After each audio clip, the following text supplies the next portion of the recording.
ஆண்டவர் ஐஸ்வர்யத்தை கொடுக்கிறவரா இருக்கிறார். எத்தனை பேர் ஆமீன் சொல்றீங்க? பிசாசானவன் ஆண்டவர் கொடுத்த ஐஸ்வர்யத்தை நம்மகிட்ட இருந்து எடுக்கிறவனா இருக்கிறான். ஆண்டவர் ஆசீர்வாதத்தை கொடுக்கிறவரா இருக்கிறார். பிசாசு ஆண்டவர் கொடுத்த ஆசீர்வாதத்தை நம்மகிட்ட இருந்து பறித்து கொள்ளுகிறவனா இருக்கிறான். ஆனா இன்றைக்கு நிறைய சபைகள்ல நிறைய விசுவாசிகள், ஒருவேளை நாங்க கூடி கடந்த நாட்கள் என்ன சொல்லிட்டோம்? ஆண்டவரே, ஏன் எனக்கு இப்படி தீமை செய்யறீங்க? வேதம் சொல்றது ஆண்டவர் நன்மை செய்கிறவரா இருக்கிறார். ஆண்டவர் ஆசீர்வதிக்கிறவரா இருக்கிறார். ஆண்டவர் ஜீவனை கொடுக்கிறவரா இருக்கிறார். ஆண்டவர் சுகத்தை கொடுக்கிறவரா இருக்கிறார்.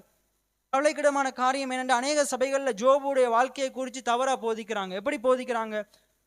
ஜோபுடைய வாழ்க்கையில வியாதியை கொடுத்தவர் கர்த்தர் தான் போதிக்கிறாங்க. ஆனா வேதம் நாங்க அன்றைக்கு பார்த்தோம்.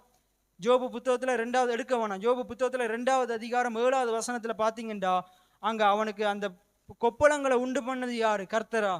கொப்பளங்களை யார் உண்டு பண்ணா? சாத்தான் அவனை கொப்பளங்களினாலே வாதித்தான் என்று வேதம் சொல்லுது. அப்ப